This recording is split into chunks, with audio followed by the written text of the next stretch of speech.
Hello students, welcome to Crack Neat Biology. இந்த வீடியோல unit 10 எக்காலஜில இருந்து chapter 12 ecosystem complete one shot வீடியோவா பார்க்க போறோம். ஸோ இந்த லெக்சர்ல நம்ம NCERT line by line discuss பண்ண போறோம். And NEET previous year questions எல்லாமே நான் ஹைலைட் பண்ணியிருக்கேன் அண்ட் இம்பார்ட்டன்ட் பாயிண்ட்ஸும் ஹைலைட் பண்ணியிருக்கேன். ஸோ இந்த லெக்சரை ஸ்கிப் பண்ணாம ஃபுல்லா பாத்தீங்க அப்படின்னா இந்த சாப்டர் நீங்க தரவா அண்டர்ஸ்டாண்ட் பண்ணிக்கலாம். Okay, now let's get into the chapter ecosystem. So ecosystem நம்ம structural and functional unit of nature அப்படின்னு சொல்லுவோம். இந்த point it's very important. Okay, and ecosystemல biotic and abiotic components இருக்கும். Biotic componentsன்றது living components, plants, animals, fungi, microbes இதெல்லாம். Abiotic componentsன்றது non living components, soil, temperature, water, light, air, humidity, moisture இதெல்லாம். Okay, an ecosystem can be visualized as a functional unit of nature where living organisms interact among themselves and also with the surrounding physical environment. So ecosystem எடுத்துக்கிட்டோம்னா it varies greatly in size. Small pond ல இருந்து large sea, large forest வரைக்கும் it comprises the ecosystem. So ecosystem it varies greatly in size and many ecologists பாத்தீங்கன்னா entire biosphere அதாவது entire எர்த்தையுமே ஒரு global ecosystem consider பண்றாங்க as a composite of all local ecosystems on earth. So எர்த்ல இருக்க எல்லா local ecosystemமையும் சேர்த்ததுதான் the global ecosystem. Okay, since this system அதாவது global ecosystem வந்து it's too much big and complex to be studied at one time அப்படின்றதுனால ecosystem is divided into two basic categories which are terrestrial and aquatic ecosystem. So terrestrial ecosystemன்றது landல இருக்கிற ecosystem, forest ecosystem, grassland ecosystem. So grasslandன்றது ஃபுல்லா சமவெளி புல்வெளியா இருக்காது. Okay, then desert ecosystem இதெல்லாம் வந்து it belongs to terrestrial ecosystem. Whereas aquatic ecosystemன்றது வாட்டர்ல இருக்க ecosystem, பாண்ட்னா குளம், லேக்னா ஏரி, வெட்லேண்ட்ன்றது இந்த மாதிரி ஈரப்பதமான லேண்ட், தென் ரிவர் ஆறு, அண்ட் எஸ்டுவரின்றது ரிவர்ல இருந்து போற அந்த ஃப்ரெஷ் வாட்டரும் ஓஷன்ஸ்ல இருக்கிற அந்த சால்ட் வாட்டரும் மீட் பண்ணி மிக்ஸ் ஆகுற இடம் தான் எஸ்டுவரி. ஸோ இதெல்லாம் பாத்தீங்கன்னா it belongs to aquatic ecosystem. Okay, then crop fields, aquarium இதெல்லாம் வந்து it is considered as man-made ecosystem. இந்த point NEET aspect ல important. We will first look at the structure of the ecosystem in order to appreciate the input, transfer of energy and the output. So input அப்படின்றது productivity. So plants வந்து sunlightல இருந்து கிடைக்கிற அந்த எனர்ஜியை utilise பண்ணி inorganic nutrientsல இருந்து பயோமாஸ் ப்ரொடியூஸ் பண்ணும்.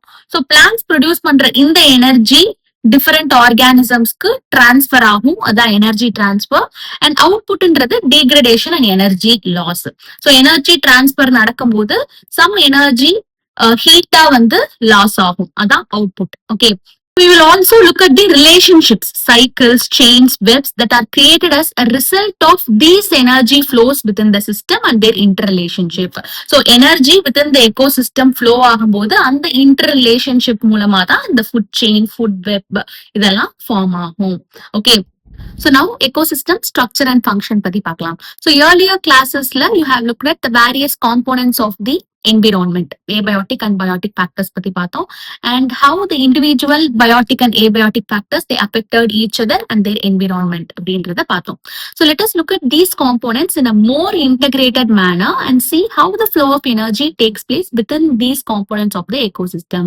So இப்போ நம்ம இந்த componentsலாம் எப்படி more integrated mannerல, அதாவது எப்படி single connected unit function பண்ணுது and எப்படி flow of energy within these components of the ecosystem நடக்குது அப்படின்றதையும் நம்ம பார்க்க போறோம். ஓகே, சோ இந்த biotic and abiotic components interact பண்ணும்போது ஒரு பிசிக்கல் ஸ்ட்ரக்சர் கிடைக்கும் அண்ட் இந்த பிசிக்கல் ஸ்ட்ரக்சர் தான் எல்லா எக்கோசிஸ்டம்ஸோட ஒரு கேரக்டரிஸ்டிக்கா இருக்கும்.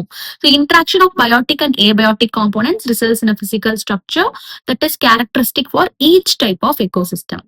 So two main structural features of an ecosystem வந்து species composition and stratification. இந்த point it's very very important. So species composition அப்படின்றது ஒரு எக்கோசிஸ்டம்ல இருக்கிற எல்லா ஸ்பீஷிஸையும், அதாவது எல்லா லிவிங் ஆர்கானிசம்ஸையும் லைக் மைக்ரோப்ஸ், பிளான்ஸ், அனிமல்ஸ் அதெல்லாம் ஐடென்டிஃபை பண்ணி நம்ம அது எனிமரேட் பண்றது, தட் இஸ் கவுண்ட் பண்றது, அதுதான் species composition. Okay, so identification and enumeration of plant and animal species of an ecosystem gives it species composition. Whereas stratification அப்படின்றது different species different levelsல vertically distribute பண்றது. இந்த point very important. இது ரீசெண்டா நீட்ல கேட்டிருக்காங்க. For example, இப்போ forest எக்கோசிஸ்டம்ல எடுத்துக்கிட்டோம்னா trees வந்து it occupies the first vertical strata. அதுக்கப்புறம் அதுக்கு அடுத்த லேயரால இருக்கிற ட்ரீஸ், அதுக்கப்புறம் ஷ்ரப்ஸ், அதுக்கப்புறம் ஹெர்ப்ஸ், அதுக்கப்புறம் பாட்டம் லேயர் கிராஸ். ஸோ இந்த மாதிரி நம்ம வெர்டிகலி டிஃப்ரெண்ட் ஸ்பீஷியஸ் டிஃப்ரெண்ட் லெவல்ஸ்ல டிஸ்ட்ரிபியூட் பண்றதுதான் stratification. Okay, then the components of the ecosystem are seen to function as a unit when you consider the following aspects. So productivity, decomposition, energy flow, nutrient cycling. இந்த 4 aspects நம்ம consider பண்ணோம்னா the components of the ecosystem they function as a unit. Okay, so to understand the ethos of an aquatic ecosystem, let us take a small pond as an example. Ethos அப்படிங்கிறது ஒரு குரூப்பை define பண்ற character. So aquatic ecosystem நம்ம understand பண்ணிக்கிறதுக்கு small பாண்டை நம்ம எக்ஸாம்பிளா எடுத்துக்க போறோம். ஸோ ஸ்மால் பாண்ட்ன்றது it's self sustainable unit, which means it has the ability to maintain itself. அதுதான் செல்ஃப் சஸ்டைனபிள்னு சொல்லுவோம். அண்ட் பாண்ட் எக்கோசிஸ்டம்ன்றது it's a simple example to understand the complex interactions. Aquatic எக்கோசிஸ்டம்ல நடக்கிற காம்ப்ளெக்ஸ் இன்ட்ராக்ஷன்ஸ் அண்டர்ஸ்டாண்ட் பண்ணிக்கிறதுக்கான best simple example தான் pond ecosystem. Okay, so பாண்ட்ன்றது shallow water body, which means relatively low depth தான் இருக்கும். பாண்டு ரொம்ப ஆழம்லாம் இருக்காது. Okay, in which all the above mentioned 4 basic components, அதாவது productivity, decomposition, energy flow, nutrient cycling, இது 4மே வந்து pond ecosystemல it's well exhibited. Okay, so pond ecosystemோட abiotic components என்னென்னு பார்த்தோம்னா water. So இந்த waterல dissolved inorganic and organic substances இருக்கும். So dissolved inorganic substancesன்றது sodium, potassium, calcium, magnesium, phosphorus, nitrogen இதெல்லாம். And organic substances இந்த aquatic அனிமல்ஸோட அந்த மெட்டபாலிக் வேஸ்ட் அதெல்லாம். Okay, and rich soil deposit இது ஒரு important abiotic component. So bottom of the பாண்ட்ல இருக்கிற soil deposit and solar input, cycle of temperature, day length, climatic conditions இதெல்லாம் abiotic components. And in the components தான் it regulate the rate of function of the entire pond. Okay, then autotrophic components. So autotrophs ன்றது என்னது? The organisms that can synthesize their own food. So autotrophic components of the pond ecosystem என்னன்னா phytoplankton. Phytoplanktonன்றது single celled organism, அப்புறம் some algae, then some floating plants, அதுக்கப்புறம் some submerged plants and marginal plants இதெல்லாம் வந்து autotrophic component. So இதுதான் வந்து சன்லைட்ல இருந்து கிடைக்கிற எனர்ஜியை யூட்டிலைஸ் பண்ணி இன்ஆர்கானிக் நியூட்ரியன்ஸ் ஆர்கானிக் மேட்டரா கன்வெர்ட் பண்ணும். Okay, then consumers. ஸோ இந்த ஆட்டோட்ராப்ஸ் ப்ரொடியூஸ் பண்ற அந்த ஃபுட்டை கன்சியூம் பண்ற கன்சியூமர்ஸ் பாண்ட் எக்கோசிஸ்டம்ல zooplankton. So zooplankton வந்து ஃப்ரீ ஸ்விம்மிங்காவும் இருக்கும், பாட்டம் டுவெல்லிங்காவும் இருக்கும். Okay, so they are the consumers. Then decomposers என்னன்னு பார்த்தோம்னா fungi, bacteria, flagellates இதெல்லாம் especially it is abundant in the bottom of the pond. This system performs all the functions of any ecosystem and of the biosphere as a whole. So first conversion of inorganic to organic material with the help of the radiant energy from the sunlight. So autotrophs வந்து food produce பண்ணுது, அந்த food வந்து heterotrophs consumers consume பண்ணுது. இப்போ இந்த autotrophs and heterotrophs வந்து dead ஆகும்போது அது decompose ஆகுது. Then mineralization of the dead matter நடக்குது. And இந்த மினரல்ஸ் வந்து அகெயின் ஆட்டோட்ரோப்ஸ் வந்து யூஸ் பண்ணி அகெயின் வந்து ஃபுட் ப்ரொடியூஸ் பண்ணுது. ஸோ இந்த ஈவெண்ட்ஸ் எல்லாம் பாத்தீங்கன்னா they are repeated over and over again. So எந்த ஒரு எக்கோசிஸ்டம் எடுத்துக்கிட்டாலும் அதுல நடக்கிற காம்ப்ளெக்ஸ் இன்ட்ராக்ஷன்ஸ் எல்லாமே இந்த பாண்ட் எக்கோசிஸ்டம்ல நடக்குது. ஓகே, எனர்ஜி யூனிடைரக்ஷனலா towards higher trophic levels move ஆகும். ஸோ ஃபைட்டோபிளாங்டன்ஸோட எனர்ஜி ஜூ பிளாங்டன், தென் ஜூ பிளாங்டன்ல இருந்து ஸ்மால் ஃபிஷ், தென் ஸ்மால் ஃபிஷ்ல இருந்து லார்ஜ் ஃபிஷ், இந்த மாதிரி ஹையர் ட்ராபிக் லெவல்ஸுக்கு எனர்ஜி டிரான்ஸ்பர் ஆகும். அண்ட் ஒரு டிராபிக் லெவல்ஸ்க்கும் எனர்ஜி டிரான்ஸ்பர் ஆக ஆக some energy will be lost as heat. அதுதான் இங்க சொல்லியிருக்காங்க. Okay, there is unidirectional movement of energy towards the higher trophic levels and its dissipation and losses heat to the environment. Then productivity பத்தி பார்க்கலாம். இப்ப எந்த ecosystem எடுத்துக்கிட்டாலும் அதோட basic requirement என்னன்னா constant input of solar energy. So solar energy கான்ஸ்டன்டா கிடைச்சாதான் ecosystem வந்து ஃபங்க்ஷன் பண்ண முடியும், சஸ்டெயின் பண்ண முடியும். ஸோ சன்லைட் இல்லைன்னா there will be no life on earth. So sunlight is very very important. Okay, so primary production அப்படின்றது per unit area over a time பீரியட்ல பிளான்ஸ் வந்து போட்டோசிந்தசிஸ் அப்போ எவ்வளவு amount of biomass or organic matter produce பண்ணுது அப்படின்றதான் primary production. So இதை நம்ம வெயிட்ல எப்படி எக்ஸ்பிரஸ் பண்ணுவோம்னா gram per metre square. Okay, so இத இப்படியும் நம்ம எழுதலாம். அண்ட் எனர்ஜில வந்து kilo cal per metre square அப்படின்னு எக்ஸ்பிரஸ் பண்ணுவோம். அண்ட் ப்ரொடக்டிவிட்டி அப்படின்றது the rate of biomass production. So எவ்வளவு ஸ்பீடா இந்த பயோமாஸ் ப்ரொடியூஸ் ஆகுது அப்படின்றது தான் productivity. It is expressed in terms of gram per metre square per year or kilo cal per metre square per year. Okay, so இது எதுக்கு நம்ம வந்து மெஷர் பண்றோம் அப்படின்னா to compare the productivity of the different ecosystems. Okay, then in the productivity it is divided into gross primary productivity and net primary productivity. So GPP of an ecosystem என்னன்னா the rate of production of organic matter during photosynthesis. So இது என்னென்ன டேர்ம்ஸ்க்கு என்னென்ன எக்ஸ்பிளனேஷன்ன்றது it's very very important, நல்லா பாத்துக்கோங்க. தென் net primary ப்ரொடக்டிவிட்டின்றது plans வந்து ரெஸ்பிரேஷனுக்கெல்லாம் use பண்ணது போக மிச்சம் இருக்கிற அந்த பயோமாஸ் ஃபார் ஹெட்ரோட்ரோப்ஸ், அதுதான் வந்து it's net primary productivity. Available biomass for the consumption of heterotrophs, that is herbivores, decomposers, இதெல்லாம் வந்து யூஸ் பண்றதுக்கு இருக்கிற இந்த அவைலபிள் பயோமாஸ் தான் it's net primary productivity. So net primary ப்ரொடக்டிவிட்டின்றது gross primary productivity minus respiration loss. So இந்த ஆறுன்றது it's respiration loss, it's very very important. Okay, so எப்பவுமே gross primary productivity net primary ப்ரொடக்டிவிட்டியை விட அதிகமா இருக்கும். ஓகே, இது ரொம்ப ரொம்ப important.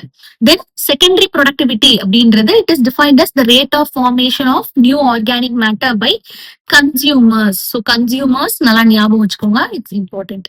So primary productivity depends on the plant species inhabiting a particular area. So plant species ஓட primary productivity எதை பொறுத்து இருக்கும் அப்படின்னா அந்த plant species எந்த மாதிரி natural environmentல இருக்கு, அங்க இருக்கிற environmental factors என்ன, அங்க இருக்கிற nutrient availability என்ன, and அந்த plant species ஓட photosynthetic capacity என்ன, இதெல்லாம் பேஸ் பண்ணி தான் ஒரு plant species ஓட primary productivity இருக்கும். So அதனால இந்த primary productivity ஒரு ஒரு ecosystemக்குமே vary ஆகும். Okay, then the annual net primary productivity of the whole biosphere எடுத்துட்டோம்னா it's approximately 170 billion tons of organic matter dry weightல சொல்றாங்க. Okay, and இந்த 170 billionல 55 billion tons of organic matter தான் வந்து ஓஷன்ஸோட நெட் பிரைமரி ப்ரொடக்டிவிட்டி அப்படின்னு சொல்றாங்க. அப்பனா ரிமைனிங் இருக்கிறதெல்லாம் லேண்டோட பிரைமரி ப்ரொடக்டிவிட்டி தான். சோ அப்ப ரிமைனிங் எவ்வளவு 150 billion tons of organic matter வந்து லேண்ட்ல தான் வந்து ப்ரொடியூஸ் ஆகுது. ஏன் வந்து ஓஷனோடது கம்மியா இருக்கு? Discuss the main reason for the low productivity of the ocean with your teacher அப்படின்னு கொடுத்திருக்காங்க.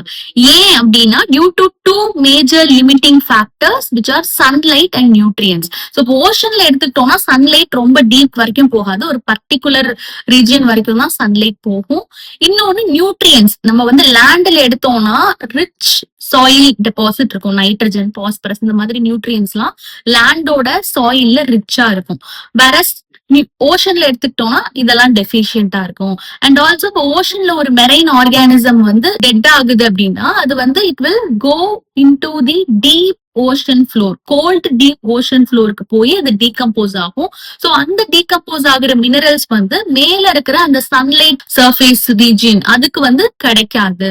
சோ நியூட்ரியன் டெஃபிஷியன்டா இருக்கும். சோ இந்த மாதிரி காரணங்கள்னால oceans வந்து it will have the low productivity compared to land. Okay, so even though the ocean is vast, it functions very differently from land due to structural and physical constraints. Okay, so this is about productivity. Decomposition பத்தி பார்க்கலாம். நீங்க already கேள்விப்பட்டிருப்பீங்க earthworm, அதாவது மண்புழுவை வந்து farmers friend அப்படின்னு சொல்லுவோம். ஏன்னா அது வந்து காம்ப்ளெக்ஸ் ஆர்கானிக் மேட்டர் வந்து பிரேக் டவுன் பண்றதுக்கு ஹெல்ப் பண்ணும் அண்ட் ஆல்சோ சாயில வந்து லூசனிங் பண்ணி விடும். சோ அதனாலதான் அந்த ஃபார்மர்ஸ் ஃப்ரெண்ட்னு சொல்றோம். சோ சிமிலர்லி டீகம்போசர்ஸ் என்ன பண்ணும்னா இந்த காம்ப்ளெக்ஸ் ஆர்கானிக் மேட்டரை inorganic substances like carbon di oxide, water, nutrients அந்த மாதிரி பிரேக் டவுன் பண்ணும். இந்த ப்ராசஸ் தான் டீகம்போசிஷன் அப்படின்னு சொல்லுவோம். சோ டீகம்போசிஷன் ஆகுற அந்த வேஸ்ட் மெட்டீரியல் என்னென்ன அப்படின்னு பாத்தீங்கன்னா டெட் பிளான்ட் ரிமைன்ஸ் சஜஸ் பிளான்டோட அந்த விழுந்த லீஃப், பார்க், ஃபிளவர்ஸ் இதெல்லாம், அண்ட் அனிமல்ஸோட dead remains and faecal matter, இதெல்லாம் தான் வந்து நேச்சுரல் வேஸ்ட் மெட்டீரியல். ஸோ இதை வந்து டீட்ரைட்டஸ் அப்படின்னு சொல்லுவோம். இந்த டீட்ரைட்டஸ் தான் raw material for decomposition. Okay, so important steps இந்த ப்ராசஸ் ஆஃப் டீகம்போசிஷன் என்னென்னு பார்த்தோம்னா fragmentation, leaching, catabolism, humification and mineralisation. So இந்த ப்ராசஸஸ் வந்து நீட் ஆஸ்பெக்ட்ல it's very very important. Important. ஒரு ப்ராசஸையும் பத்தி நல்லா படிச்சுக்கோங்க. Okay, then detritivores. So these are some of the detritivores. So இந்த earthworm லாம் என்ன பண்ணும்னா அந்த detritus வந்து smaller particles break down பண்ணும். இந்த process தான் fragmentation. So smaller fragments அது break down பண்றதுனால இந்த process fragmentation சொல்றோம். ஏன் அது அந்த மாதிரி smaller particles break down பண்ணும் அப்படின்னா to increase the surface area of the detritus. So surface area increase ஆச்சுன்னா அது decomposition facilitate பண்ணும் அப்படின்றதுக்காக. ஓகே, தென் லீச்சிங் ப்ராசஸ்ல என்ன நடக்கும்னா இந்த டீட்ரைட்டஸ்ல இருக்கிற வாட்டர் சால்யூபிள் இன்ஆர்கானிக் நியூட்ரியன்ஸ்லாம் அந்த சாயில் லேயர் மூலமா டீப் அண்டர் கிரவுண்டுக்கு போய் அங்க அன்அவைலபிள் சால்ட்ஸா பிரசிபிடேட் ஆயிடும்.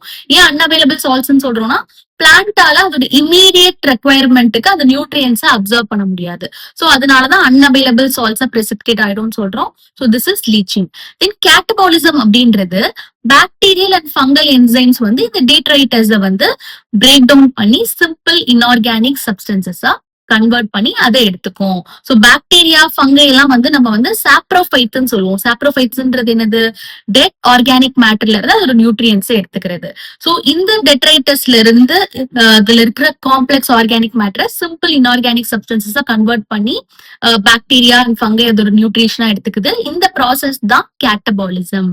ஓகே, இது இம்பார்ட்டன்டா என்ன நோட் பண்ணணும் அப்படின்னா இந்த பிராக்மெண்டேஷன், லீச்சிங், கேட்டபாலிசம் இது மூணுமே it operate simultaneously on the detritus. இது மூணுமே ஒரே நேரத்துல டெட்ரைட்டஸ்ல நடக்கிற ப்ராசஸ். வேற ஹியூமிஃபிகேஷன் அண்ட் மினரலைசேஷன் பாத்தீங்கன்னா சாயில்ல நடக்கிற டீகம்போசிஷன் ப்ராசஸ். ஓகே, சோ இந்த ஹியூமிஃபிகேஷன்ல என்ன நடக்கும் அப்படின்னா dark coloured amorphous substances accumulate ஆகும். இப்ப பாக்டீரியா அண்ட் ஃபங்கை வந்து அந்த டெட்ரைட்டஸ் வந்து டிகிரேட் பண்ணுது இல்லையா, அப்போ some portion of the organic matter வந்து சாயில்ல அக்யூமுலேட் ஆகும் as a dark colored amorphous substance. அதுதான் ஹியூமஸ். ஓகே, சோ அமார்பஸ்ன்றது ஒரு டெக்ஸ்சர்லெஸ் சப்ஸ்டன்ஸ். சோ இந்த ஹியூமஸ் பாத்தீங்கன்னா ஹைலி ரெசிஸ்டன்ட் டு மைக்ரோபியல் ஆக்ஷனா இருக்கும். சோ மைக்ரோபியல் ஆக்ஷன் ரெசிஸ்ட் பண்ணும். அதனால டீகம்போசிஷன் ரொம்ப ஸ்லோயர் ரேட்ல தான் நடக்கும். அண்ட் இது வந்து பாத்தீங்கன்னா கொலாய்டலாவும் இருக்கும் in nature. So being colloidal in nature. So இங்க என்ன சொல்றாங்கன்னா அது ஒரு மைக்ரோஸ்கோபிக் ஸ்பாஞ்ச் மாதிரி ஆக்ட் பண்ணும். ஸ்பாஞ்ச் என்ன பண்ணும்? அப்சர்வ் பண்ணும் இல்லையா. சோ அந்த மாதிரி இந்த ஹியூமஸ்க்கு வந்து நியூட்ரியன்ஸ் எல்லாம் அப்சர்வ் பண்ணி ஒரு ரிசர்வாயர் ஆஃப் நியூட்ரியன்ஸ், ரிசர்வாயர்னா ஒரு ஸ்டோர் ஹவுஸ் ஆஃப் நியூட்ரியன்ஸ் மாதிரி இந்த ஹியூமஸ் இருக்கும். ஓகே, அண்ட் இந்த ஹியூமஸ் வந்து டஃப் மைக்ரோப்ஸ் கொஞ்சம் கொஞ்சமா ஃபர்தரா டீக்ரேட் பண்ணும். அண்ட் அது டீக்ரேட் ஆகிறது மூலமா இன்ஆர்கானிக் நியூட்ரியன்ஸ் வந்து சாயில்ல ரிலீஸ் ஆகும். அண்ட் இந்த ப்ராசஸ் தான் மினரலைசேஷன். ஸோ இந்த நியூட்ரியன்ஸ் plant வந்து it will uptake. Okay, fragmentation-ன்றது the breakdown of detritus into smaller particles. Then leaching-ன்றது water insoluble nutrients வந்து soil layer, soil horizon மூலமா போய் deep underground unavailable salts precipitate ஆகும். Then catabolism-ன்றது இந்த bacterial and fungal enzymes வந்து detritus simple inorganic substances degrade பண்ணும். And some of the organic matter வந்து dark amorphous substance humus வந்து சாயில்ல அக்யூமுலேட் ஆகும். அண்ட் இந்த ஹியூமஸ் வந்து சம் மைக்ரோப்ஸ் வந்து ஃபர்தரா டீக்ரேட் பண்ணி மினரல்ஸ், அதாவது இன்ஆர்கானிக் நியூட்ரியன்ஸ் ரிலீஸ் பண்ணும். அந்த ப்ராசஸ் தான் மினரலைசேஷன். அண்ட் அந்த மினரல்ஸ் பிளான்ட்ஸ் எடுத்துக்கும்.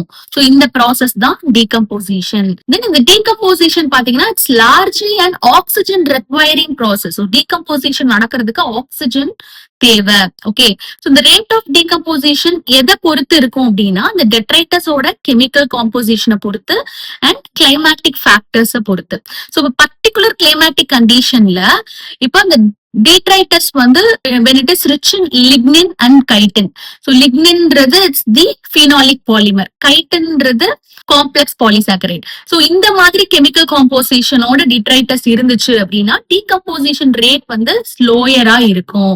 பட் இப்ப detritus வந்து nitrogen and water soluble substances like sugar ரிச்சா இருந்தது அப்படின்னா decomposition rate வந்து குவிக்கரா இருக்கும். Okay, the temperature and soil moisture இது ரெண்டும் தான் the most important climatic factor that regulate decomposition. So எப்படின்னா through their effects on the activity of the soil microbes. Warm and moist environment இருந்ததுன்னா it favors decomposition.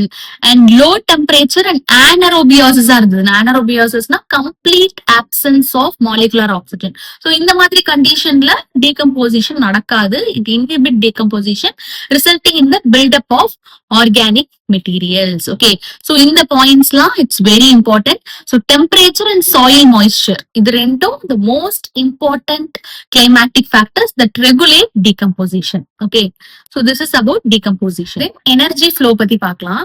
இப்போ எர்த்ல இருக்கிற எல்லா எக்கோசிஸ்டம்ஸையும் எடுத்துக்கிட்டோம்னா sun தான் it's the only source of energy except deep sea hydrothermal ecosystem. So இந்த எக்கோசிஸ்டம்ல பாத்தீங்கன்னா ஜியோதர்மலி heat ஆகும் and mineral rich water வந்து சீ ஃப்ளோர்ல இருந்து எரப்ட் ஆகும் அண்ட் அது வந்து ஒரு சோர்ஸ் ஆஃப் எனர்ஜியா அந்த எக்கோசிஸ்டம்க்கு இருக்கும். So except this deep sea hydrothermal ecosystem, எர்த்ல இருக்கிற எல்லா எக்கோசிஸ்டம்க்கும் சன் தான் it's the only source of energy. Okay, so நமக்கு கிடைக்கிற அந்த இன்சிடென்ட் சோலார் ரேடியேஷன்ல லெஸ் தேன் 50% தான் வந்து photosynthetically active radiation பார்னு சொல்லுவாங்க. Okay, so plants and photosynthetic bacteria that is ஆட்டோட்ரோப்ஸ்லாம் வந்து இந்த சன்லைட்டை தான் வந்து ஃபிக்ஸ் பண்ணி ஃபுட் ப்ரொடியூஸ் பண்ணுது from simple inorganic materials. So இந்த ஃபுட் ப்ரொடியூஸ் பண்றதுக்கு பிளான்ட்ஸ் வந்து இந்த போட்டோசிந்தட்டிக் ஆக்டிவ் ரேடியேஷன்ல இருந்து ஒன்லி 2 to 10% தான் கேப்சர் பண்ணும். ஸோ பிளான்ட்ஸ் யூஸ் பண்ற இந்த 2 to 10% ஆஃப் த இந்த ஸ்மால் அமௌண்ட் ஆஃப் எனர்ஜி தான் நம்ம என்டையர் லிவிங் வேர்ல்டையுமே சஸ்டெயின் பண்ணுது. Okay, it is very important to know how the solar energy captured by the plants. So அந்த எனர்ஜி எப்படி டிஃபரெண்ட் ஆர்கானிசம்ஸ் மூலமா ஃப்ளோ ஆகுது எக்கோசிஸ்டம்ல அப்படின்றத பாக்குறது இட்ஸ் வெரி இம்பார்ட்டன்ட். ஸோ எல்லா ஆர்கானிசமுமே வந்து ஃபுட்டுக்கு டைரக்ட்லி ஆர் இன்டைரக்ட்லி பிளான்ட்ஸை தான் டிபெண்ட் பண்ணியிருக்கு. So unidirectional flow of energy வந்து from sun to producers and producers to consumers. Okay, if this is keeping with the first law of thermodynamics na, yes. So first law of thermodynamics la enna solranga, energy can neither be created nor be destroyed, it can only be transformed from one form to another. So ecosystem layum parunga solar energy வந்து one form to another transform தான் ஆகுது, energy வந்து create ஆகல, டெஸ்ட்ராயும் ஆகல. So it is obeying the first law of thermodynamics. Further, ecosystems are not exempt from the second law of thermodynamics. So second law of thermodynamics sayum ecosystem obey பண்ணுது. Ecosystem need a constant supply of energy to synthesize the molecules they require to counteract the universal tendency towards increasing disorderliness. So இப்ப second law of தெர்மோடைனமிக்ஸ்ல என்ன சொல்றாங்க அப்படின்னா, இப்ப constant supply of energy யூனிவர்ஸ்க்கு கிடைக்கல அப்படின்னா the universe naturally moves from a state of order to a state of disorder, அதாவது entropy ஸ்டேட்டுக்கு போயிடும். So எக்கோசிஸ்டம்க்கு வந்து கான்ஸ்டன்ட் சப்ளை ஆஃப் எனர்ஜி இருக்கணும் to synthesise the molecule they require. எதுக்குன்னா to counteract the universal tendency to move towards the disorderliness. Okay, then the green plant in the ecosystem are called producers. So green plants தான் producers. terrestrial ecosystem அதாவது லேண்ட்ல இருக்க எக்கோசிஸ்டம்ல பாத்தீங்கன்னா major producers வந்து herbaceous and woody plants.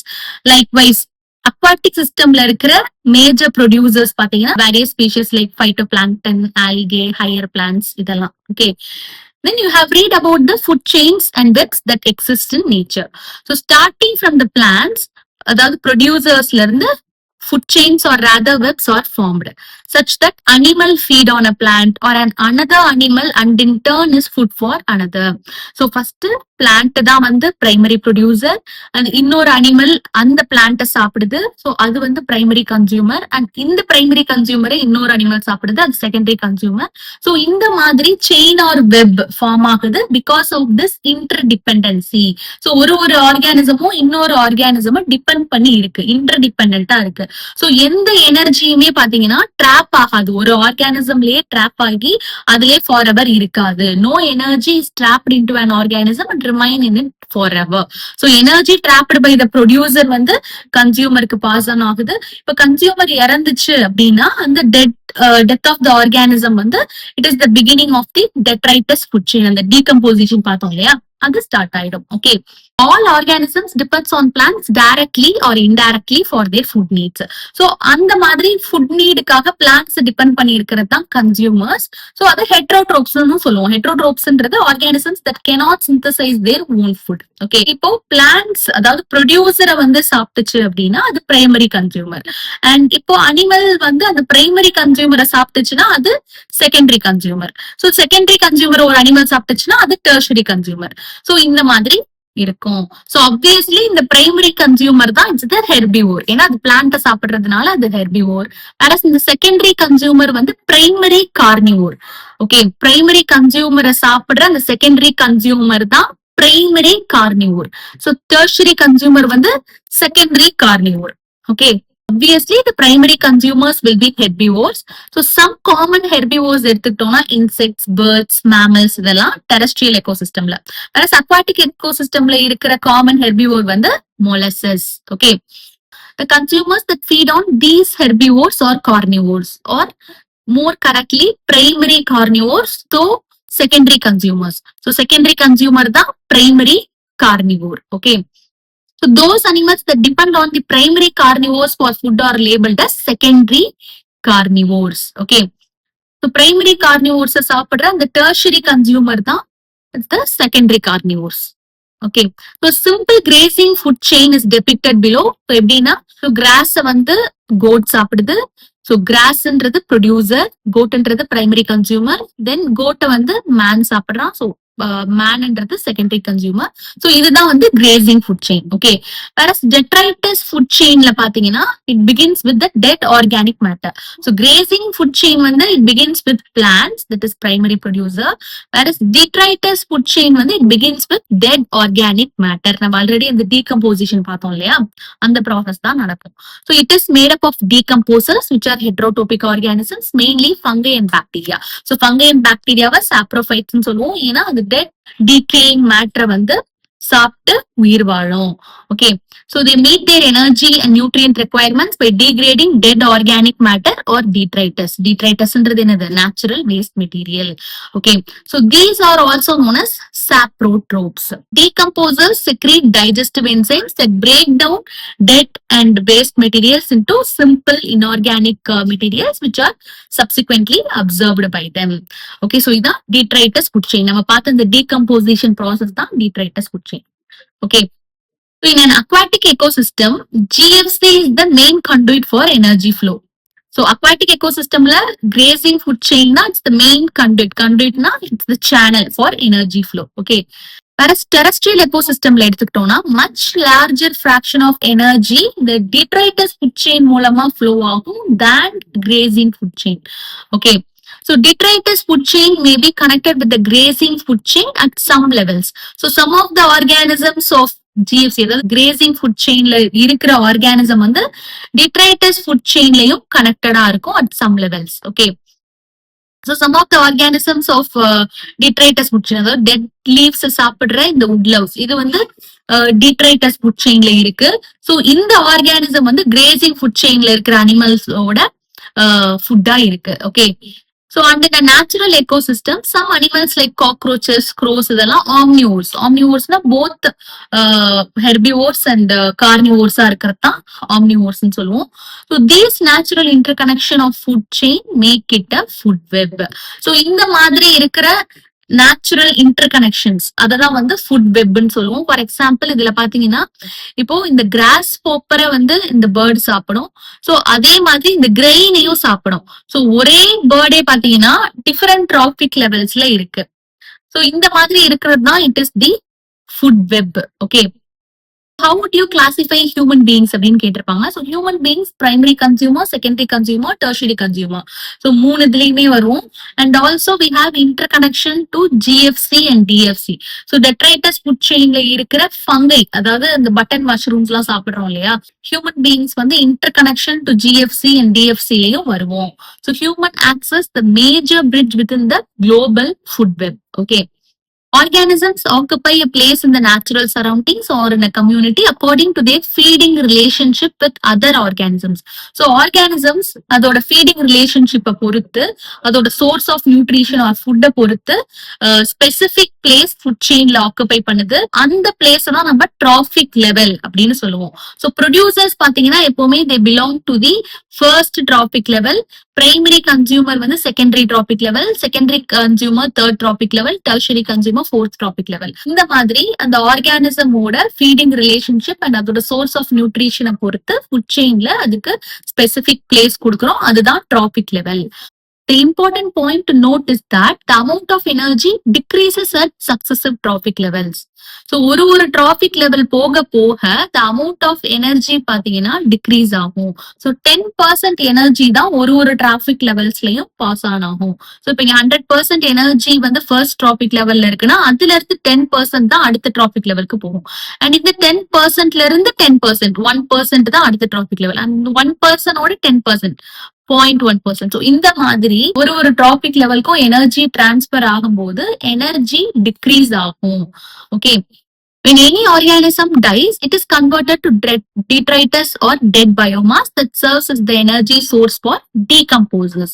So organism at each trophic level depend on those at the lower trophic level for their energy demands. So ஒரு trophic levelல இருக்கிற ஆர்கானிசமும் அதுக்கு கீழே இருக்கிற ஆர்கானிசம் டிபெண்ட் பண்ணி தான் இருக்கு for their energy demands. Okay. Each trophic level has a certain mass of living material at a particular time called the standing crop. So standing crop அப்படின்றது particular டைம்ல ஒரு டிராபிக் லெவல்ல இருக்கிற எல்லா லிவிங் ஆர்கானிசம்ஸோட பயோமாஸ வந்து கால்குலேட் பண்ணோம்னா அதுதான் standing crop. Okay, so the standing crop is measured as the mass of living organisms, that is biomass, or the numbers in a unit area. So the biomass of a species is expressed in terms of fresh or dry weight, but measurement of biomass in dry weight தான் it's more accurate. ஏன்னா fresh weight நம்ம வந்து calculate பண்ணோம்னா அதுல water content இருக்கும். So இந்த water content environmental ஒரு physiological கண்டிஷன்ஸ்னால பிளக்சுவேட் ஆகும். அதனாலதான் வந்து பாத்தீங்கன்னா ட்ரை வெயிட்டை வந்து measure பண்றது it's more accurate. So measurement of biomass in terms of dry weight is more accurate. Okay. The number of trophic levels in the grazing food chain is restricted as the transfer of energy follows 10% law. Only 10% of the energy is transferred to each trophic level from the lower trophic level. So, ஏன் 4 trophic level தான் இருக்கு அப்படின்னா the transfer of energy வந்து 10% law follow பண்ணுது. So, ஒரு lower trophic levelல இருந்து அடுத்த trophic levelக்கு போகும்போது 10% energy தான் transfer ஆகுது. So, அதனாலதான் வந்து 4 trophic levels ஓட restrict ஆயிருக்கு grazing food chain. Okay. So in nature, it is possible to have so many levels, that is producer, herbivore, primary carnivore, secondary carnivore, இந்த மாதிரி போயிட்டே இருக்கலாம். பட் இந்த 10% law follow பண்றதுனால 4 trophic levels ஓட restrict ஆயிருச்சு grazing food chain. Okay. Do you think there is any such limitation in a detritus food chain? So, but detritus food chain எடுத்துக்கிட்டோம்னா இப்போ earthworm வந்து dead leafsல வந்து feed on பண்ணும். So அது வந்து detritus food chain. ஸோ இப்போ detritus food chainல இருக்கிற இந்த earthworm grazing food chainல இருக்கிற பிரைமரி கார்னிவோர் பேர்டு சாப்பிடும்.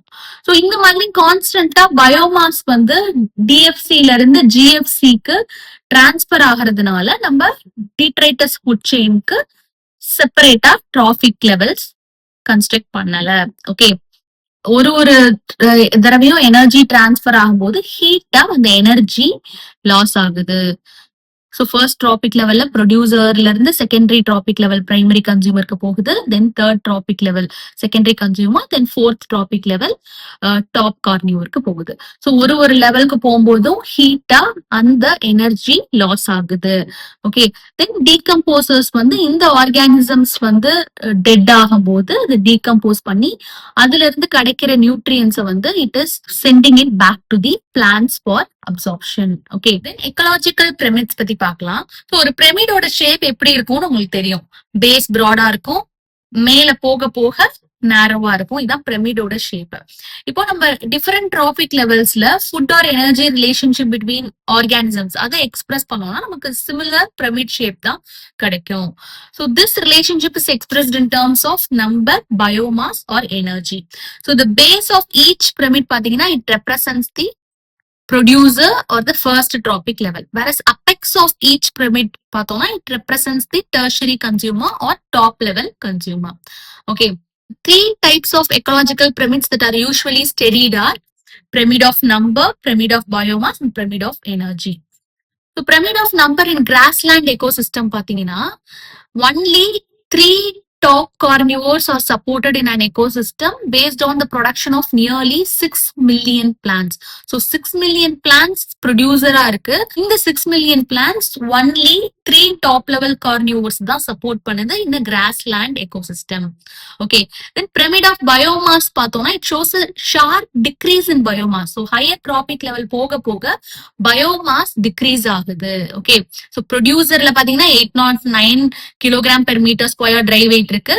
ஸோ ஹையர் ட்ராபிக் லெவல் போக போக இந்த ட்ரை வெயிட் கம்மியாகி டெர்ஷரி கன்சியூமரோட ட்ரை வெயிட் வந்து 1.5 கிலோகிராம் பெர் மீட்டர் ஸ்கொயர் தான் இருக்கு. ஓகே, தென் இன்வெர்டட் பிரமிட், இது வந்து pyramid of biomass in sea இதுல வரும். நம்ம ஃபர்தர் எக்ஸாம்பிள்ல பார்க்கலாம். Then ideal pyramid of energy பத்தி பார்க்கலாம். Observe that primary producers convert only 1% of the energy in the sunlight available to them into net primary productivity. So 10 lakh joules of energy, sunlight ஓட energy இருக்கு. So அதுல இருந்து 1% solar எனர்ஜியை தான் plant utilise பண்ணிருக்கு. So 10,000 joule. And ஒரு traffic லெவலுக்கு higher trophic level போக போக 10% தான் வந்து டிரான்ஸ்பர் ஆகும். ஸோ ப்ரொடியூசர்ல இருந்து பிரைமரி கன்சியூமருக்கு 10%, தென் பிரைமரி கன்சியூமர்ல இருந்து செகண்டரி கன்சியூமருக்கு ஒரு 10%, அண்ட் செகண்டரி கன்சியூமர்ல இருந்து டெர்ஷரி கன்சியூமர் போறது 10% தான். ஸோ டெர்ஷரி கன்சியூமர்ல பாத்தீங்கன்னா ஒன்லி 10 ஜூல்ஸ் ஆஃப் எனர்ஜி தான் இருக்கும். ஓகே, ஸோ எனர்ஜியோட பிரமிட் எப்பவுமே அப்ரைட்டா தான் இருக்கும். ஸோ இந்த மாதிரி தான் இருக்கும், இன்வெர்டடா இருக்காது. Okay, any calculations of energy content, biomass or numbers has to include all the organisms at the tropic level. So எந்த ஜெனரலைசேஷனும் நம்ம இதுல பண்ண முடியாது அப்படின்னு சொல்றாங்க. ரொம்ப few individuals மட்டும் எடுத்து நம்ம இந்த மாதிரி பிரமிட் கன்ஸ்ட்ரக்ட் பண்ண முடியாது. No generalization is allowed here அப்படின்னு சொல்றாங்க. Also a given organism may occupy more than one tropic level simultaneously. So one must remember that the tropic level represents a functional level, not a species as such. This point is important. So tropic levelன்றது it represents a functional level. Species represent பண்றது கிடையாது, functional level represent பண்றது. So a given species may occupy more than one tropic level in the same ecosystem at the same time. For example, நம்ம பார்த்தோம் sparrow வந்து primary கன்சியூமரா இருக்கும், seeds, fruits, piece இதெல்லாம் சாப்பிடும்போது. Whereas இதே ஸ்பாரோ வந்து insects, worms அதெல்லாம் சாப்பிடும்போது செகண்டரி கன்சியூமரா இருக்கும். So given species May occupy more than one traffic level in the same ecosystem at the same time. Okay, can you work out how many traffic levels human beings function at in a food chain?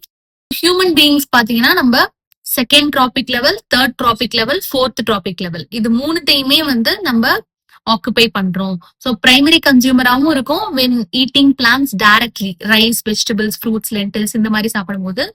while eating herbivores that feed on plants, அதாவது code, mutton அந்த மாதிரி எல்லாம் சாப்பிடும்போது நம்ம third traffic லெவல்ல இருக்கோம்.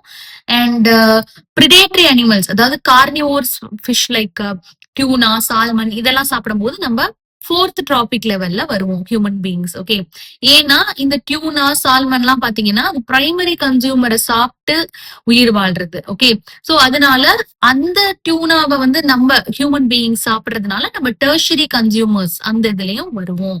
Okay, so human being occupy second, third and fourth traffic levels in a food chain. So in most ecosystems, all the premits of number, of energy and biomass are upright.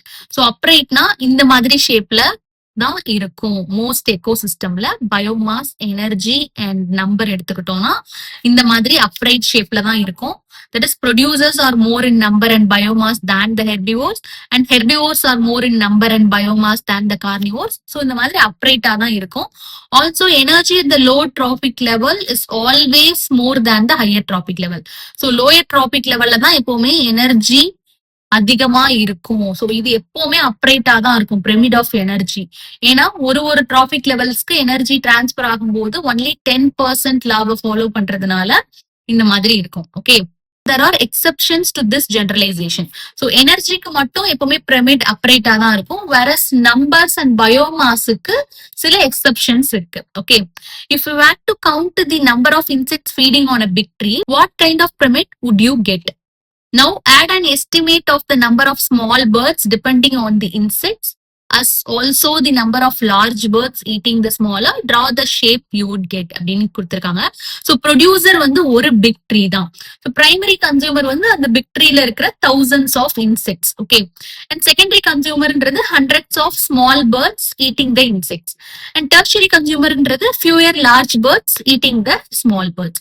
So இதுக்கு நம்ம வந்து pyramid construct பண்ணோம் அப்படின்னா, pyramid of numbers in big tree ecosystem construct பண்ணோம்னா, tree வந்து ஒண்ணுதான். So producer ஒண்ணுதான். வேற பிரைமரி கன்சியூமர் நம்பர்ஸ்ல அதிகமா இருக்கு. அண்ட் ஸ்மால் பேர்ட்ஸ் அதை விட கம்மியா இருக்கு. லார்ஜ் பேர்ட்ஸ் வந்து அதை விட கம்மி. ஸோ இந்த மாதிரி ஒரு ஸ்பிண்டில் ஷேப்டு பிரமிட் நமக்கு கிடைக்கும். Okay, the pyramid of biomass in sea is generally inverted. pyramid of biomass in sea எடுத்தோம்னா நமக்கு இந்த மாதிரி inverted pyramid தான் கிடைக்கும். Why? Because the biomass of fishes far exceeds that of phytoplankton. Isn't that a paradox? How would you explain this? அப்படின்னு கேக்குறாங்க. பாரடாக்ஸ்ன்றது கான்ட்ரடிக்டரியா இருக்கிறது, முரண்பாடா இருக்கிறது. இது எப்படி எக்ஸ்பிளைன் பண்ணுவீங்க அப்படின்னு கேட்டிருக்காங்க. So the paradox lies in the difference between standing crop biomass and high productivity speed of the organism. So இதை எப்படி எக்ஸ்பிளைன் பண்ணலாம்னா, இப்போ பைட்டோபிளாங்டன்ஸ்ன்றது microscopic single celled organism. So அதுக்கு ஷார்ட் லைஃப் ஸ்பேன் தான் இருக்கும். பட் அதோட ரீப்ரொடக்ஷன் பாத்தீங்கன்னா ரொம்ப ஃபாஸ்டா இருக்கும், ரொம்ப ரேபிட் ரேட்ல டிவைட் ஆகும். வேற ஃபிஷஸ் எடுத்துக்கிட்டோம்னா அது நிறைய வருஷம் வாழும். ஸோ அதோட பாடி மாஸ் அக்யூமுலேட் பண்ணி store their body mass over a long period. Okay, so இப்போ ஸ்டாண்டிங் கிராப்ன்றது என்னது? ஒரு டிராபிக் லெவல்ல பர்டிகுலர் டைம்ல அந்த லிவிங் ஆர்கானிசமோட பயோமாஸ கால்குலேட் பண்றது. இப்ப பைட்டோபிளாங்டனோட ஸ்டாண்டிங் கிராப் பர்டிகுலர் டைம்ல நம்ம கால்குலேட் பண்ணோம்னா அது ரொம்ப டைனியா தான் இருக்கும். ஏன்னா பைட்டோபிளாங்டன் வந்து அது ஒன்ஸ் டிவைட் ஆக ஆக ஆகே என்ன ஆகும், ஃபிஷ் வந்து அதை சாப்பிட்ரும். Okay, so phytoplankton are eaten almost as fast as they are born. So ஒரு பர்டிகுலர் டைம்ல நம்ம phytoplankton மெஷர் பண்ணோம்னா அதோட பயோமாஸ் ரொம்ப கம்மியா தான் இருக்கும். ஃபிஷ்ஷோட பயோமாஸ் அதிகமா இருக்கும், அதோட வெயிட், ட்ரை வெயிட் அதிகமா இருக்கும். வேற இந்த phytoplanktonன்றது சிங்கிள் செல்ட் ஆர்கானிசம் அப்படின்றதுனால அதோட பயோமாஸ் பர்டிகுலர் டைம்க்கு கம்மியா தான் இருக்கும். ஸோ அதோட ஸ்டாண்டிங் கிராப் கம்மியா தான் இருக்கும் டிராபிக் லெவல்ல. ஓகே, சோ அதனாலதான் pyramid of biomass in sea வந்து இன்வெர்டடா இருக்கு. பிரமிட் ஆஃப் எனர்ஜி பார்த்தோம்னா இட்ஸ் ஆல்வேஸ் அப்ரைட்டா தான் இருக்கும் அப்படின்ட்டு நம்ம பார்த்தோம். எப்படின்னா, இப்ப நம்ம total chemical energy produced by phytoplankton, ஒரு என்டையர் இயருக்கு இந்த பைட்டோபிளாங்டனோட அந்த நெட் பிரைமரி ப்ரொடக்டிவிட்டியை நம்ம கால்குலேட் பண்ணோம்னா அது ரொம்ப அதிகமா இருக்கும். ஸோ ஃபிஷ்ஷோட எனர்ஜி கண்டென்ட்டோட கம்பேர் பண்ணும்போது phytoplanktonோட எனர்ஜி வந்து it easily exceeds the energy content of the fish. அதனாலதான் pyramid of energy in sea வந்து is always upright, whereas pyramid of biomass in sea வந்து inverted. Okay, hope you understood this. And pyramid of energy is always upright and can never be inverted, because when energy flows from a particular trophic level to the next trophic level, some energy is always lost as heat at each step. Okay, so each bar in the energy pyramid indicates the amount of energy present at each trophic level in a given time or annually per unit area. So pyramid of energy எப்பவுமே அப்ரைட்டா இந்த மாதிரி ஷேப்ல தான் இருக்கும். இது ரொம்ப ரொம்ப important.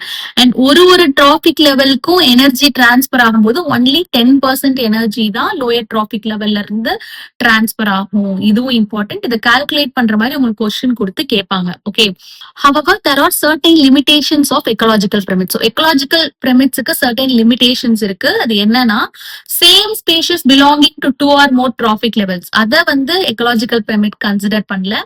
இன்னொன்னு, ecological pyramid வந்து ஒரு சிம்பிள் ஃபுட் செயினை தான் வந்து அஸ்யூம் பண்ணி இதை கன்ஸ்ட்ரக்ட் பண்றாங்க, which doesn't exist in nature. ஒரு சிம்பிள் ஃபுட் செயின் எந்த நேச்சர்லயும் இருக்காது, காம்ப்ளெக்ஸ் ஃபுட் வெப் தான் இருக்கும். It assumes a simple food chain, something that almost never exists in nature. Also, இந்த ecological pyramid it does not accommodate food web. Food web வந்து accommodate பண்ணல.